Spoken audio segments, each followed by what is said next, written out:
Hi, this is Vanessa from Vanessa Nicole Jewels out in San Diego, and I create custom engagement rings for clients all over the world. And I'm working on this particularly special ring for Todd and Angie right now. He's actually already proposed. What he did was on Christmas morning, he wrapped my best-selling book, put it under the tree, so when she opened it, he proposed with the book because he wanted to actually design the ring with her together as a couple, which I thought was really sweet. So the design that we have come up with all together is this beautiful, graceful split shank setting for a 1.94 carat center stone. So there are a few things about this particular design that I really want to point out. So for the first thing is this ring actually has a very graceful split shank. And if you notice from the top, it's just very graceful. It's not too blocky, it's not too wide, it's not too narrow. It really opens up nice and dramatic towards the center stone. And so you can see that V shape right here. And it goes just below the halfway point, so that way when the ring spins a little bit, you're still gonna see just diamond. And another thing that I wanna point out about this particular ring design is if you can get up kind of close here without it getting too blurry, there are these really great V bars under the halo. So if I can get something like a backdrop. I need like a black backdrop of sorts. Of course, I don't have one when I'm live. So anyway, there are these V bars under.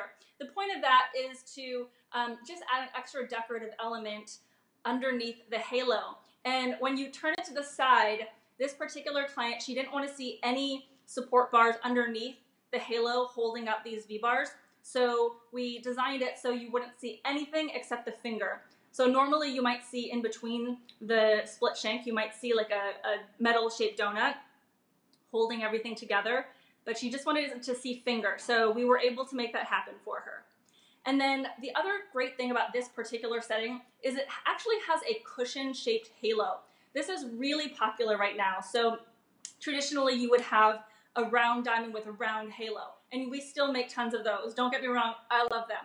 But cushion-shaped halos with round diamonds is a really popular design right now.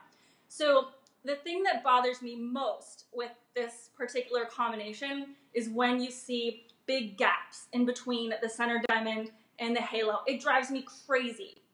So what I want to do when I'm designing a ring is make sure that this halo is nice, snug up against the center stone. So the center stone on this particular ring is just about 2 carats. And I've already prepared the setting, so it's obviously not set in there yet, but you can see, as I tilt this because I don't want it to fall out, you can see that the center stone is nicely hugging, or the halo is nicely hugging the center stone without these really large gaps. And I set the center diamond really low into the halo because I hate when you see the diamond raised up so high. I mean, there's enough air underneath this halo where the light is going to be able to shine up underneath the diamond. So the center diamond doesn't have to be super high up as well. So by setting the center diamond low into the halo, it becomes this seamless effect of bling. Because it does bother me when I see these center stones and they're so high up. I know that is a particular look that people are going for when they have the center diamond so high up, but I'm a practical person and I knock my rings around all the time. So if I have that diamond set up too high off my finger, I'm just going to be knocking it all the time, and it's going to drive me crazy because I'll constantly think I'm messing up the diamond. So by having that center diamond down low into the halo, it's going to protect the center diamond and hopefully less likely for it to chip. Because believe it or not, diamonds can chip.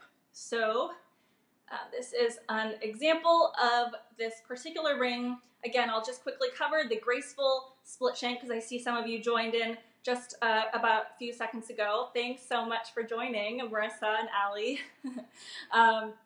Okay, so you see this graceful split shank. It's not too much of a wide V, but it's not too close together where you barely see any sort of split. It's just very graceful leading up to the center stone.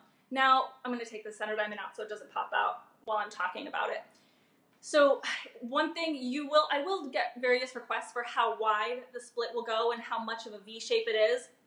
But most often, and you don't see it very often, but most often what I'll do is create this very gentle split so then it just looks very graceful and delicate. Now, I make it thick enough where it's not going to be uncomfortable in between the finger when you're kind of putting your fingers together like that, because that would really irritate someone if it's too wide.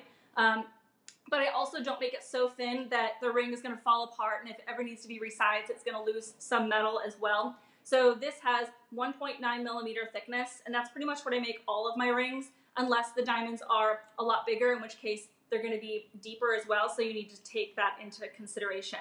So this is the ring for Todd and Angie, and I'm going to be delivering this next week. They already know it's coming, so I can actually post this ahead of time because they're designing it together, but she'll probably love seeing it in its creation phase, and I'll post the final picture when I'm done. All right, talk to you later. Bye, everybody.